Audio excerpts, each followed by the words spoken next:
eza clarté makambo comme na niveau mususu. Pourquoi koki ko tomera un jour moko o mokonza mboka ko sala discours Kagame pe asali discours. Tomera otanga discours ya Kagame bandeko Kagame na ko expliquer bino ko ya émission oyo eloko nini Kagame azoluka. Kagame alingi atakimia te. Nde bozomona Kagame azana posa ya azana posa négociation te.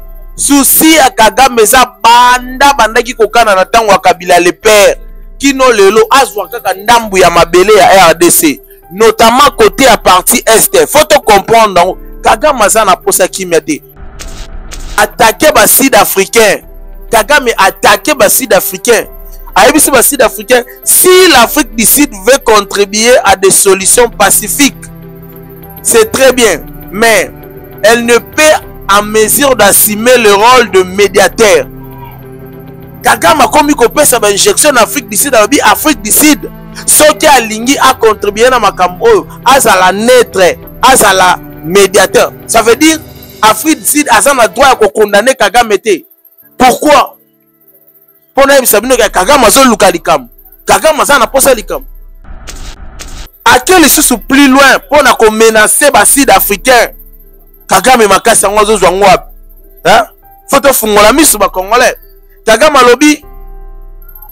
Et si l'Afrique du Sud préfère la confrontation, le Rwanda traitera de la question, se conteste à tout moment.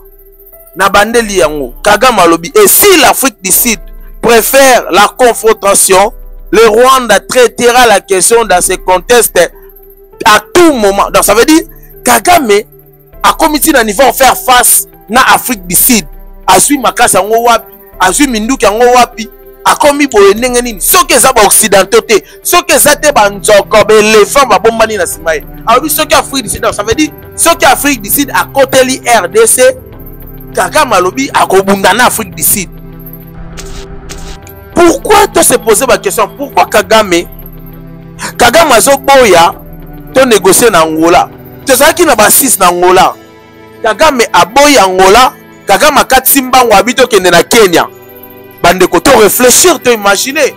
Pourquoi Kagame aboyi akati ba 6 ya Angola ke na Kenya? Kenya kei parce que président Kenya zali numéro 1 à EAC. EAC zali makanisi boule ya ba américain ba paloba ki ba zwa biso na piège ba kotisa biso kuna. Or eza entre bango na bango. Museveni Uganda azana EAC. Kagame azana EAC. Kenya azana EAC. Batu wana nyoso balingi biso te. Pourquoi Kagame oboyi Lorenzo? Eza je na bango. Eza je ya Museveni. Eza je ya Kagame. Eza je ya président ya Kenya. Y compris na occidentaux. Yango moni Museveni azoti na biso to négocier na ba M23. Kagame azoti na biso to négocier na ba M23. Président Kenya azoti na biso to négocier na ba M23. Eza je na bango. Congolais te se soutenir, Congolais te soutenir, Mokontambo te soutenir, ba FARDC po makambo ezo senga ba Congolais po a soutenir. Ezo senga te ke oloba etalinga te baliaka mbongo. Non.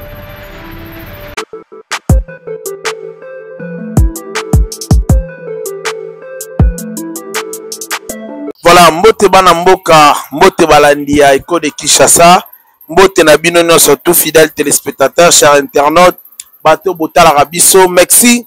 Pour Nabino, merci pour na ba Congolais surtout. Voilà.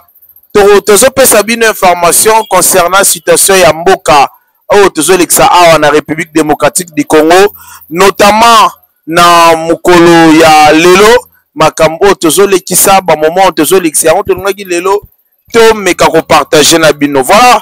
Bandeko balandi to pesa bino ba vection ya makambo oyo tozo lexa mikolo na République démocratique du Congo, notamment na situation na biso ya est, situation na biso o ezo déranger vraiment. Congolais to congolaise faut koyeba tozakaka na mboka moko ngana lobaka ngo mboka tozali nango eza mobile République démocratique du Congo. À part République démocratique du Congo toza sous na mboka moko te bandeko na ngai. Il faut tolinga mboka na makambu oyo ndeti ya boye. Papa to mama okoki kotikala indifférent te koki kotikala te lolenge mosusu place oyo tolakisaka preuve ya solidarité, preuve ya boyokani to pe preuve ya kozala bomoko ezali na bamoment pareil na bamoment oyo nde tolingaka kolakisa ke non biso tu tozali bakongolais parce que maye koleka etali yo etali ngai tokolobela badiscours oyo esalemi. D'abord natiki bino botala discours ya mokonzi ya mboka Félix Antoine Tshisekedi. Après tozonga tokisa bino discours ya Kagame. Mes très chers compatriotes, en ces instants critiques pour notre nation, je m'adresse à vous avec la gravité et la solennité qu'impose la situation.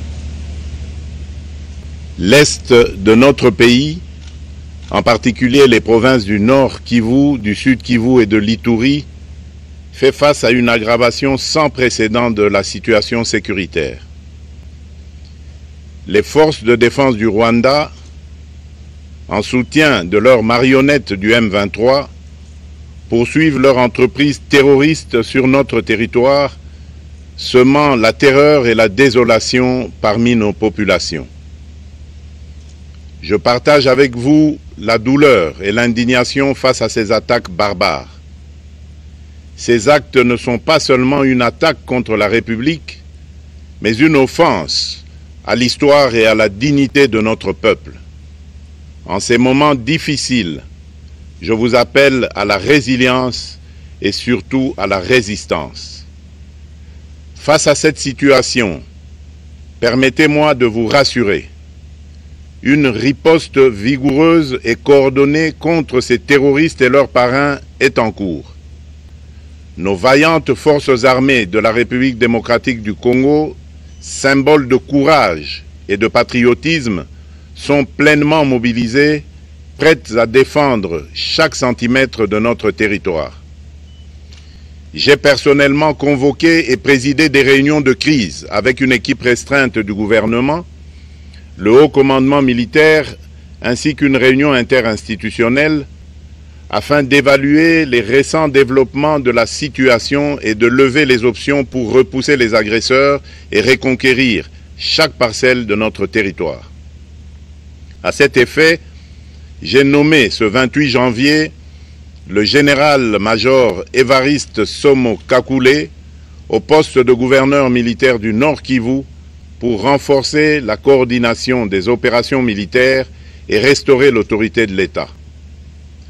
Parallèlement, nous avons engagé d'importantes démarches diplomatiques, notamment au sein du Conseil de sécurité des Nations Unies, ainsi que dans le cadre du processus de paix de Luanda, auquel nous restons pleinement engagés malgré les obstacles. Nous privilégions la voie du dialogue, mais toujours avec lucidité, tout en restant fermement résolus à défendre notre territoire et notre souveraineté par tous les moyens nécessaires. Mais ce combat n'est pas seulement celui des FARDC. C'est le combat de tout un peuple, le combat de notre identité congolaise, afin de léguer aux générations futures un pays prospère et en paix. À tous nos compatriotes, dans chaque province, chaque ville, chaque territoire et chaque village, ainsi que ceux de la diaspora, sans distinction d'appartenance ethnique ou politique. Unissons nos efforts. Apportons un soutien indéfectible, moral et matériel à nos vaillants soldats. Mobilisons-nous comme un seul homme pour défendre notre souveraineté et sauvegarder notre intégrité territoriale. Je suis pleinement conscient des souffrances de nos compatriotes qui fuient les hostilités. Le gouvernement est instruit d'activer le plan d'urgence humanitaire pour venir en aide aux déplacés. À vous, habitants de Goma et des environs, je ressens profondément votre douleur qui est aussi la mienne. Elle traverse nos cœurs et nos âmes en tant que fils et filles d'une même patrie. Mais face à cette épreuve, je vous exhorte à puiser dans cette force intérieure qui fait la grandeur du peuple congolais. Résistez avec courage. Faites preuve de vigilance constante et gardez votre calme malgré l'adversité. Sachez que nous ne sommes pas restés inactifs. Des plans de contingence sont préparés pour assurer la protection de la population civile et prévenir toute escalade de la violence. Les dispositifs de sécurité ont été renforcés pour protéger les zones stratégiques et nous travaillons sans relâche pour garantir le fonctionnement des services essentiels. Je tiens à rendre un hommage solennel à tous ceux qui ont payé le prix ultime dans cette lutte pour notre dignité et notre souveraineté. J'ai une pensée pieuse pour le général-major Peter Chirimwami, gouverneur militaire du Nord Kivu, tombé les armes à la main. Je m'incline avec respect devant la mémoire de tous nos militaires et de tous les Wazalendo tombés sur le champ d'honneur. Je pense aussi aux soldats de la mission de la communauté de développement d'Afrique australe, la SAMI DRC, qui combattent à nos côtés, aux casques bleus de la MONUSCO qui ont sacrifié leur vie pour la paix, ainsi qu'aux innombrables civils victimes de la barbarie ennemie. Leur courage et leur sacrifice ne seront jamais oubliés. Et nous portons leur flambeau avec la ferme détermination d'achever leur noble combat. Je voudrais ici interpeller directement la communauté internationale et l'Union africaine. Le Rwanda continue de violer ouvertement et sans scrupule les principes fondamentaux de la Charte des Nations Unies ainsi que les accords régionaux. Pire, ces agissements se déroulent dans une impunité totale et ce, avec un mépris manifeste des règles internationales et des valeurs que ces institutions sont censées défendre. Cette attitude arrogante, qui ne cherche même plus à masquer ses forfaits, est une provocation inacceptable à l'égard de notre souveraineté et de la stabilité régionale. La présence de milliers de soldats rwandais sur notre sol, leur soutien politique, logistique et militaire à leur pantin du M23, ainsi que leur implication dans l'exploitation illégale de nos ressources naturelles, nous conduisent tout droit à une escalade aux conséquences imprévisibles, mettant en danger toute la région des Grands Lacs. Votre silence et votre inaction face à la barbarie du régime de Kigali et aux atrocités perpétrées par ses supplétifs sur notre territoire constituent un affront non seulement à la République démocratique du Congo, mais également aux valeurs universelles de justice et de paix. Merci, j'espère que Bouti Kolanda, Bolandi discours, il y a chef de l'État Félix Antoine Tshisekedi. Vous sentez que Tata Mokonzi a touché. Tata Mokonzi, elonginaye, nande lenga salara. Boso mona ke ya ça ne va pas. Bande konangai, likambo boso mona oyo, ya likambo monene.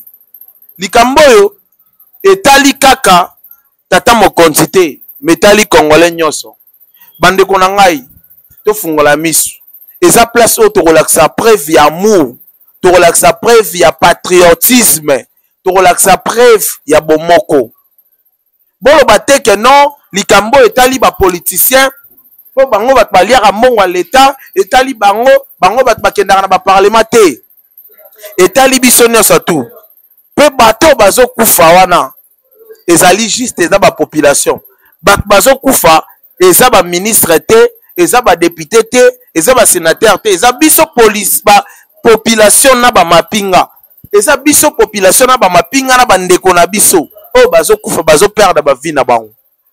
C'est pour cela biso photo kota likambo ngo biso photo talelango bandeko nanga. Pourquoi est tombé un jour au Mokonzamboka Félix Antoine a sali discours na ye Kagame pe na Rwanda kuna sali discours na ye. Et sa clarté makambo comme na niveau mususu. Pourquoi koki ko tomber un jour moko o Mokonzamboka ko sala discours Kagame pe a sali discours. Tomera otanga discours ya Kagame bandeko Kagame na ko expliquer bino ko ya émission oyo eloko nini Kagame azoluka.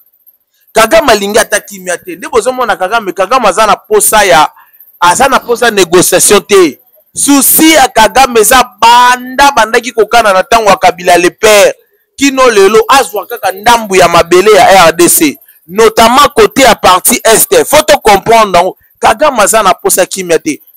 Bref année Kagame azotinda to négocier na ye Rwanda te mais to négocier na ba M23.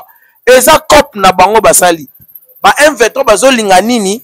Bazo réclamer ba kota na kati ya gouvernement, ba kota na kati ya armée pour ba créer les biso infiltration. Ba M23 bazo luka brassage. Yango moni Kagame aza na besoin akotisa ba M23 na kati ya Congo ba koma loka option na ye. Aboto la partie ndambo wana ya mboka. Bandeko bo fungola miso.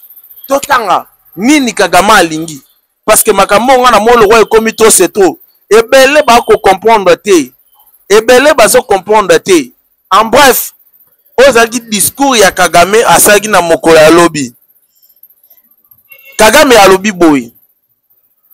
En bref, Kagame alobi aza na besoin ya ko négocier na RDCT. RDC il faut négocier na ba mouvement rebelle congolais. Ba rebelle oya Congo oya zobenga bango ba M23. Alobi RDC a solo la kaka na ba M23. Mais biso tobi ke Kagame azo soutenir ba M23. Ndenge ni nazo tinda biso to négocier na ba M23. Parce que ayebi ke ba M23 baza ba Rwandais.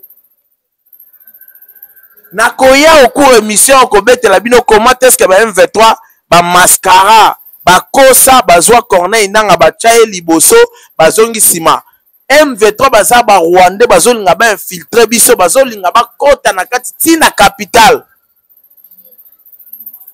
Bande kolonga Kagame aza na posa kimia te. Kagame azolukalika. Kagame foto fungola misu to sala bomoko to bunda pona mabele. Kagame alobi boy attaquer ba Sud-Africain. Kagame attaquer ba Sud-Africain.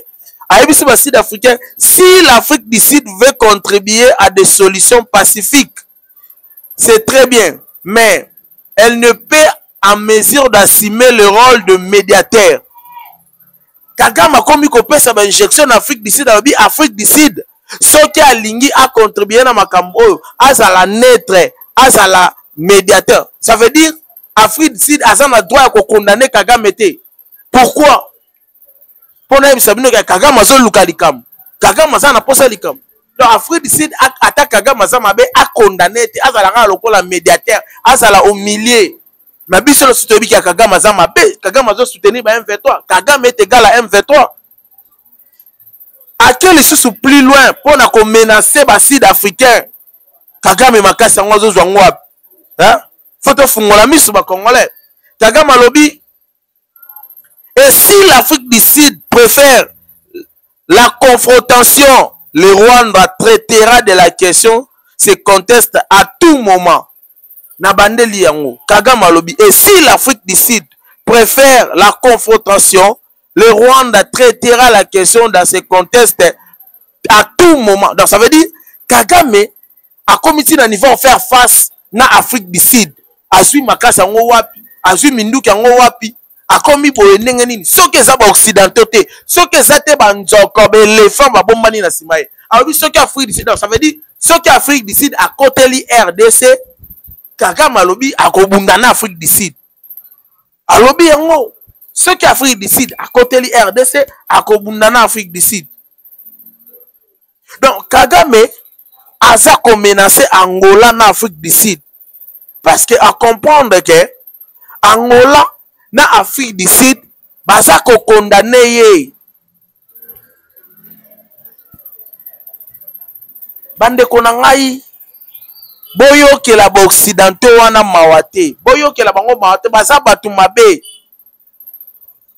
na moni bato ebele bazolela oh ba visa tokozo ba visa wapi bande konanga yo kanisi lelo ozo préférer ozo visa okendo voyager mais mboka na yo na sima ezala mabe mais ozala l'est atoke na France na Belgique wapi bango banda ko benga yo tout moment tinda mbongo.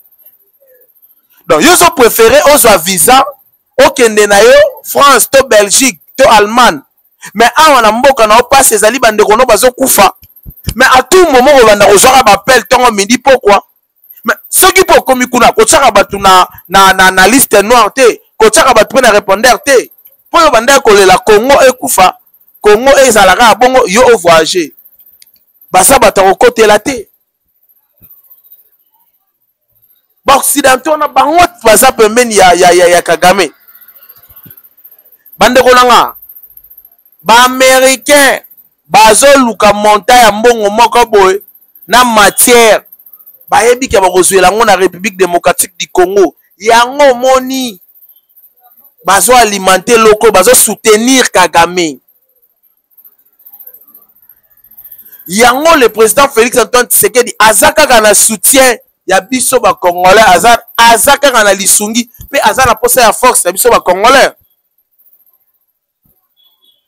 Pourquoi tu se poser ma question? Pourquoi Kagame azo boya to négocier na Angola?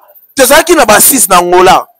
Kagame aboya Angola, Kagame akatimba ngwabito kende na Kenya. Bande ko to réfléchir, to imaginer. Pourquoi Kagame aboyi akati ba 6 ya Angola ke na Kenya? Kenya kei parce que président Kenya azali numéro 1 ya EAC. EAC zali makanisi boule ya ba américain ba twaloba ki ba zwa biso na piège ba kotisa biso kuna. Or eza entre bango na bango. Museveni Uganda azana EAC. Kagame azana EAC. Kenya azana EAC. Batu wana nyonso balingi biso te. Pourquoi Kagame oboyi Lorenzo oza ko insister kaka na président ya Afrique du Sud? Président ya Kenya. Bolimbi sangai. Pourquoi Kagame azo lingaka président ya Kenya?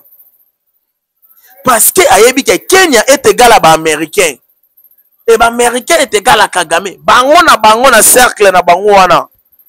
Yango faut te pesa merci na mokonzi mboka Félix Antoine Tshisekedi pour te comprendre que na koki ko kende lisusu na lisanga wana te. Conférence au babengisaki le président Félix Antoine Tshisekedi ezalaki nango kutu te président azwa avion a déplacer te ezalaki basala ngo conférence virtuelle basala ngo à distance nezala boche connexion tozo sala ngo à conférence à distance virtuelle tozo tala ngo tozo tala na ba écran tozo tala na yo solo ba ngape na solo ba tozo lo ba makam na ba écran ezalaki nango kutu à déplacement te mais le président Félix Antoine Tshisekedi a boyi pote ayebaki ke bakotisi biso esika mabe baoccidentaux baconduire biso na erreur bakotisi biso esika mabe batie biso na terrain mabe après balingi bandosa l'assemblée bandeko nanga mpo bocomprendre pourquoi Museveni yozotinda biso tosolola na ba M23 intérêt nini oyo Museveni aza nango azo insiste tosolola na ba M23 eza che na bango. Ceux qui te reçoivent la guerre, le président Félix Antoine Alobaki Aoyoka soute, boti comme ça la guerre na ben 23, ya binonin, etali binonin. Et ça chez na bango. Et ça chez na bango. Et ça chez à Museveni, et ça chez à Kagame, et ça chez à président Kenya, y compris na occidentaux. Yango moni Museveni, azoti na biso, to négocier na ba M23.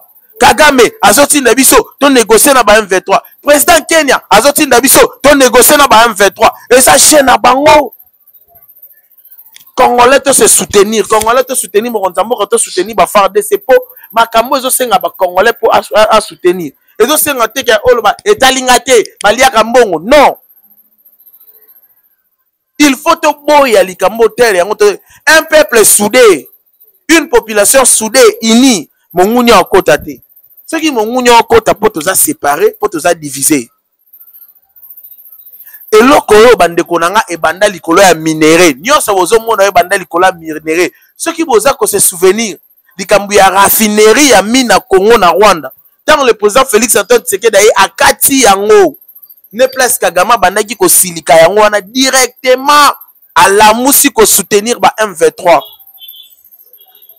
Ne bomoni ba M23 bazaki ba Rwandais na ba Rwandais biso to yebi ba M23 ba kunda ba Touareg bango to ba Rwandais na ba Rwandais sikoyo batali balobi to luka Congolais moko boye ya traître to chaye wana liboso no moni ba kenei ko luka traître ba luki traître ba yeko koya na Corneille nanga traître ne batie liboso ya ba M23 pona kolokosa ke eza entre bino ba Congolais nde bozo bunda bino na bino mais ba Rwandais ba bombani na sa ba M23 ne ba utiliser nanga pona lobaki Congolais za liboso na bango nde bazawa na bazana Congolais liboso komu na Corneille nanga o aza Congolais o aza ki président Seni po batinda biso baloba nini bon négocier entre bino na bino guerre o eza entre bino na bino ba Congolais yango moni soki botali liloba ya Uganda eza bon négocier entre na ba M23 bango na bango ba Congolais Kagame bon négocier na ba M23 bango na bango ba Congolais même président Kenya même occidentaux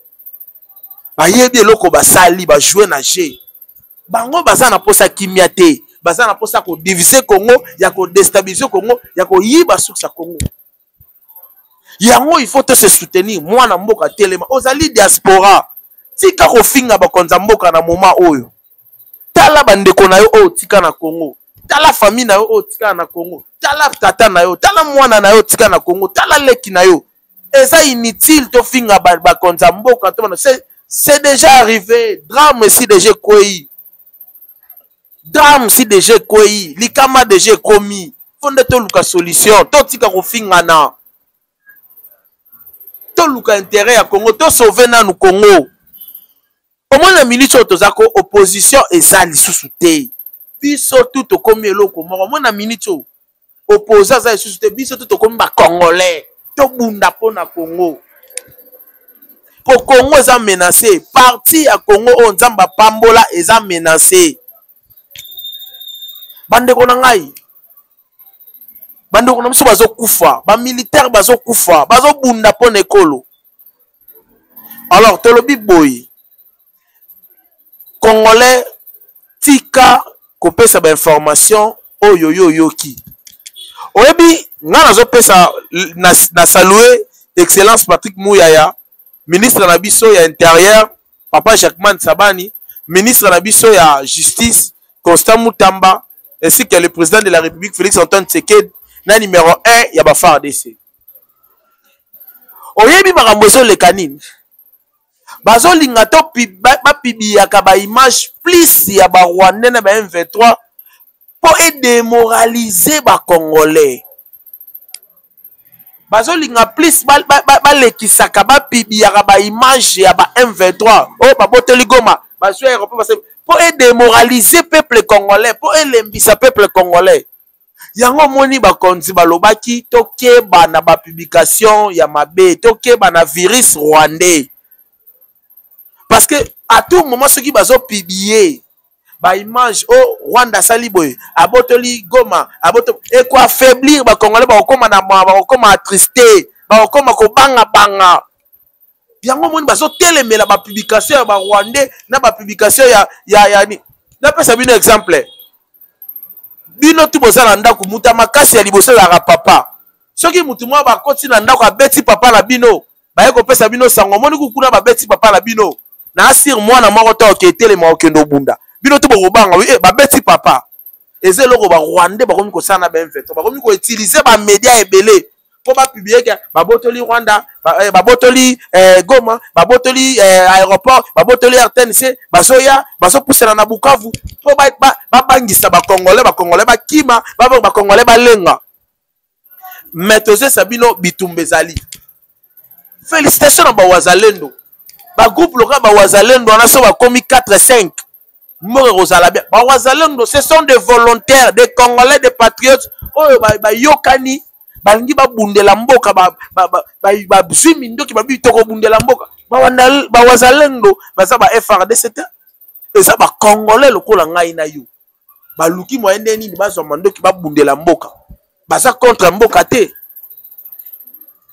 ba FRDC bazo bunda ba wazalendo bazo bunda bitumbezali nanu na Goma wana bakosa bino te bitumbezana nanu na Goma bazo bunda na Goma bitumbezali bakosa bino te oui bakotaki na Goma oui mais tozo bunda ba wazalendo bazo bunda ba FARDC bazo bunda photo pesa bango longonya photo forcer bango nango miko koma na suka bandeko na ngai ozaki éveil patriotique ezaki kolamisa ba Congolais to soutenir to longola nanu koswana to longola nanu makelele to longola nanu badoute ba ministre ba député ba sénateur toyela bino sima bino mpe bato bokomisi biso na moment oyo tokoyela bino bino bolie mbongo oyo bino bolingaka bofuta machere bafuta bino chere bonvoama bomoni geste merci na baministre na biso oyo bandimi kopesa salaire na bango merci tokomeka kotangela bino bango